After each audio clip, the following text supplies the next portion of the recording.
This is what I would like to call the timeout summit. Both sides basically have some vested interest in taking time out to try to stabilize what is underneath, a pretty feisty and adversarial relationship. Neither of the two sides actually want to go back into sort of overt deep freeze relations at this point in time. I think there will be agreements. Whether they have substance or not remains to be seen. US President Donald Trump arrives in Beijing this week for the first time in 9 years. How time flies. For a high-stakes summit with China's leader Xi Jinping, as the world's two largest economies attempt to navigate an increasingly volatile trade and security relationship.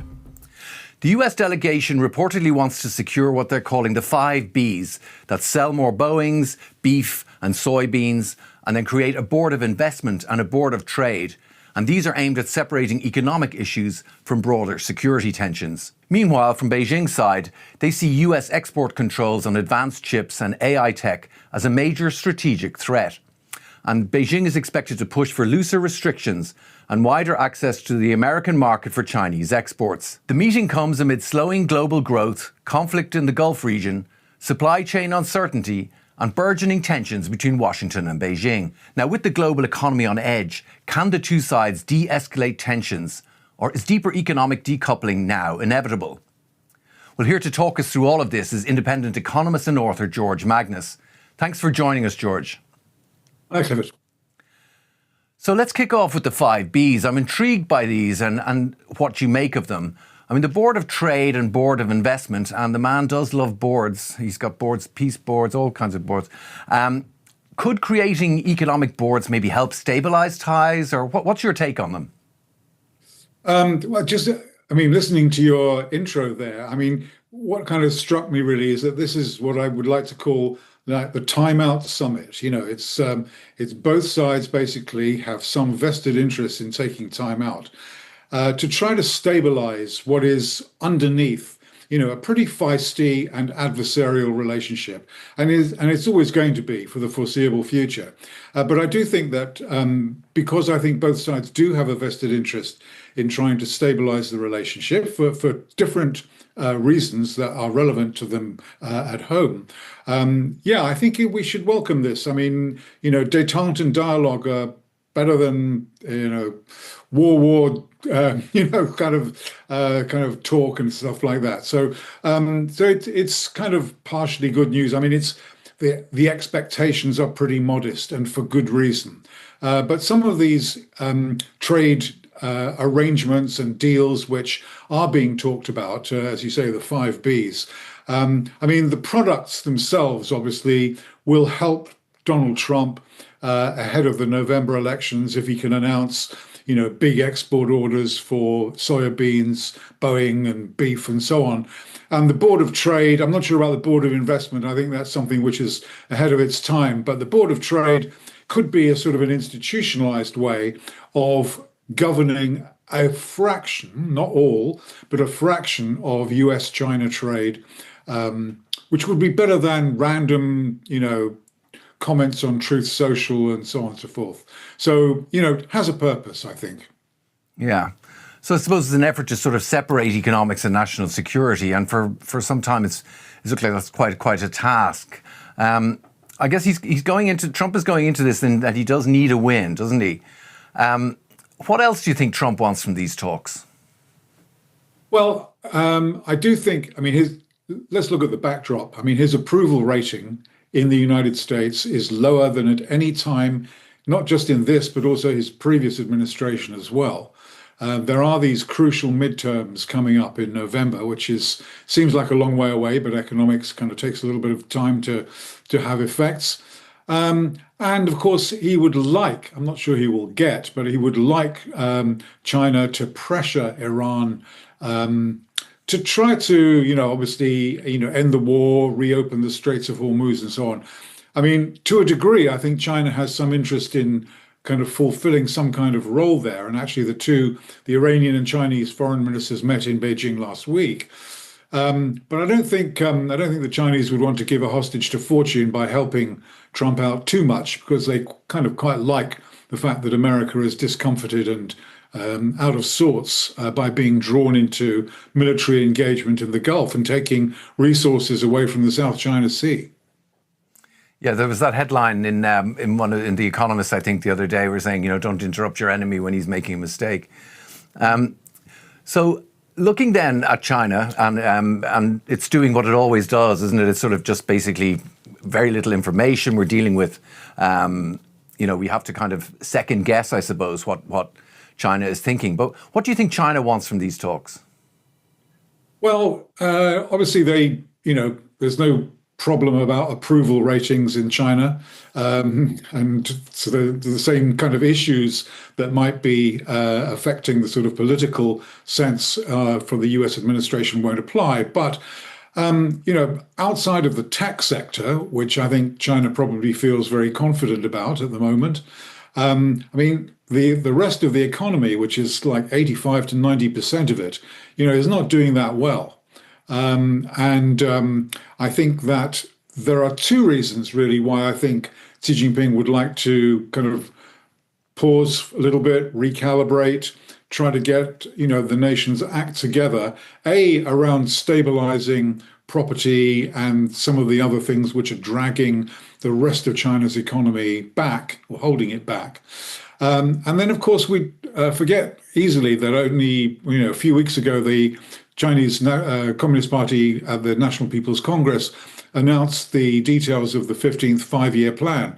Now, a lot of people have kind of written this off and said that it's just the 14th five-year plan with, some extra gongs and bells and whistles, which it kind of is.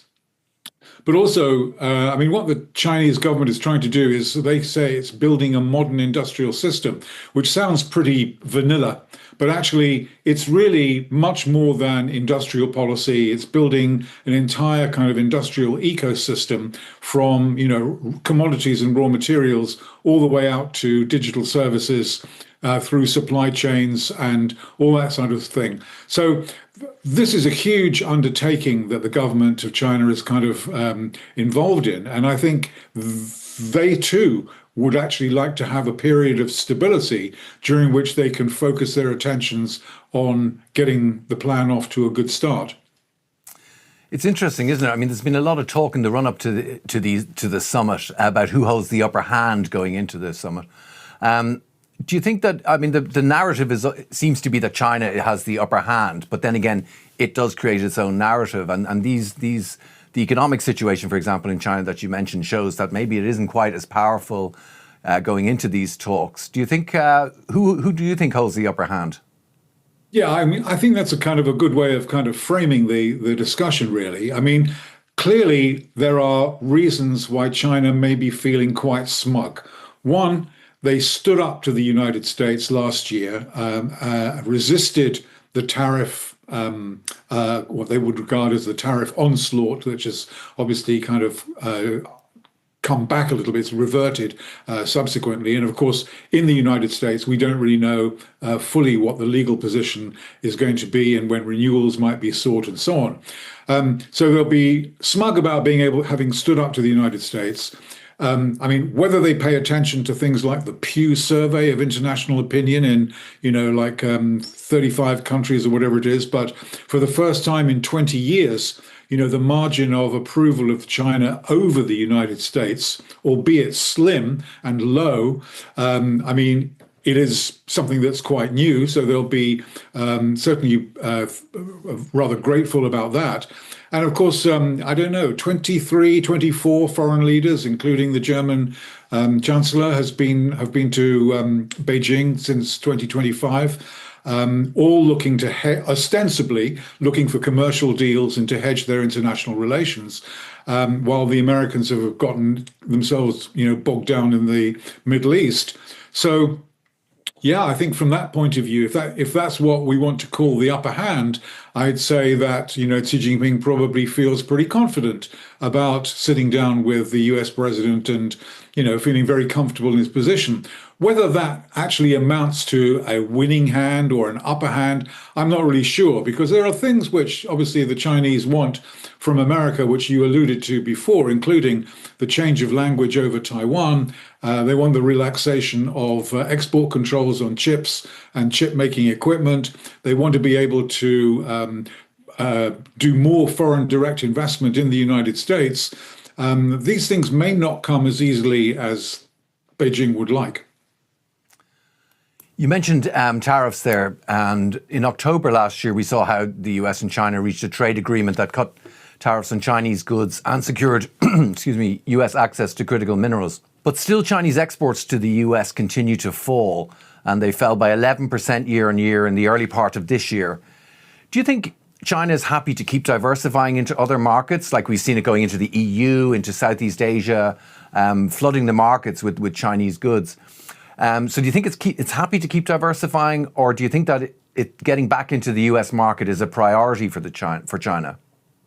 Well, I mean, there are a couple of things going on here. I mean, obviously, even before the conflict erupted in the Middle East, there was quite a lot of kind of trade pattern churning going on as a result of the tariffs and as a result of the activities of both Chinese and foreign companies in sort of hedging their trade routes by using third parties, so to speak, so like Vietnam or Malaysia, Mexico, Turkey, and so on, to reroute products. So a lot of export activity from China has gone into Europe and to other places, but a lot of it has also gone via third countries en route, as it were, to the United States, but obviously not directly traceable to an export from China and therefore to avoid the tariffs.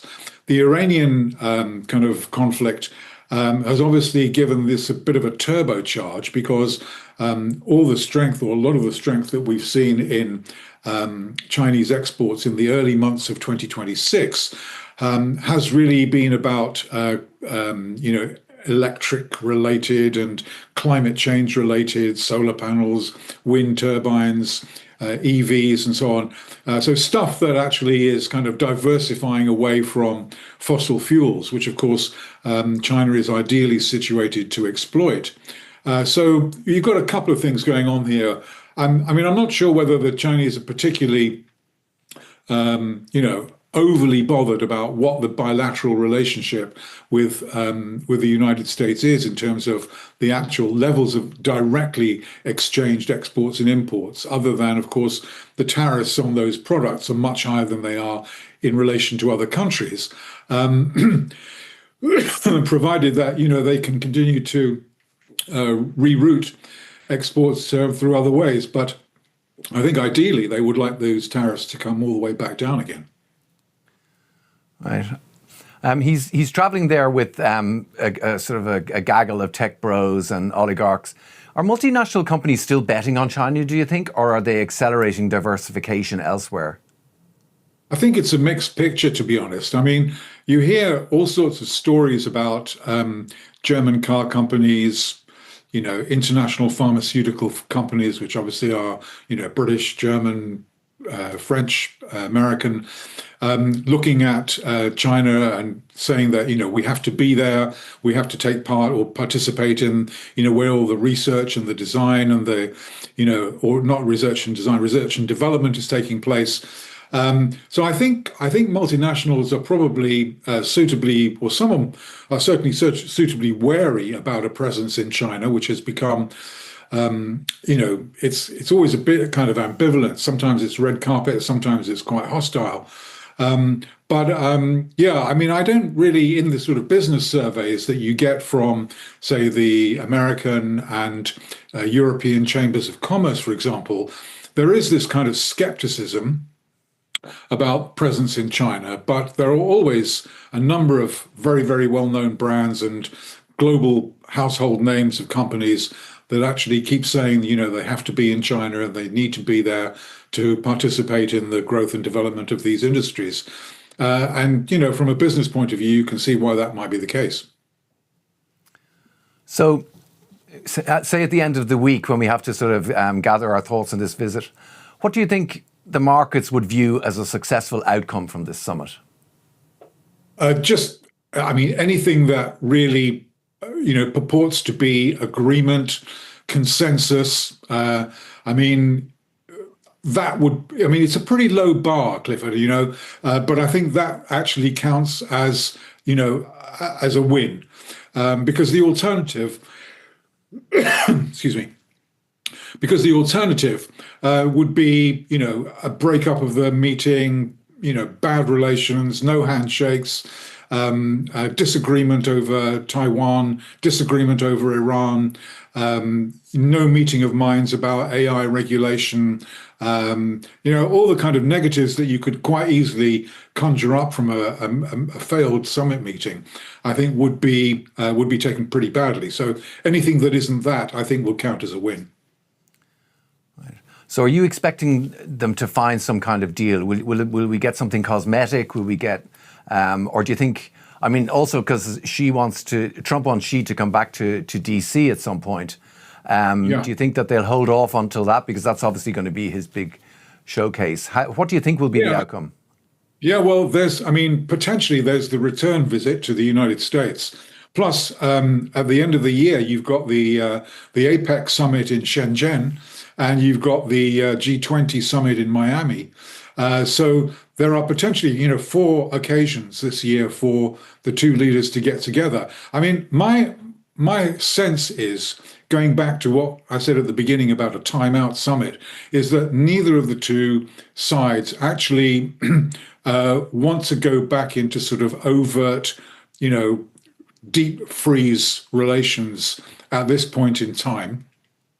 And so I think, I think there will be agreements. I mean, whether they have substance or not, it will remains to be seen. But I think that we will see agreements on trade products, maybe on trade institutions like the Board of Trade. There ostensibly may be some, meeting of minds about, we're going to have dialogue about, AI safety and regulation. I mean, I think potentially some of the critical things which is anybody's guess, to be honest, and we'll just have to wait and see what happens. But on the language about Taiwan, the Chinese would like the Americans to say that they oppose independence rather than they do not support independence. Seemingly to us, it might seem semantics. For the Chinese, it's a really important kind of linguistic point, helps to sow distrust of the United States in Taiwan. So the Taiwan situation, and also the what Trump is prepared to give or not to give in terms of export control concessions on chips and chip making equipment. I mean, these kinds of things will be pretty important too. My hunch is that there won't be too much to write home about on that, but as I said, it's anybody's guess. It's just impossible to predict. Well, interesting few days ahead of us. Economist and author George Magnus, thanks very much for joining us today. Thank you.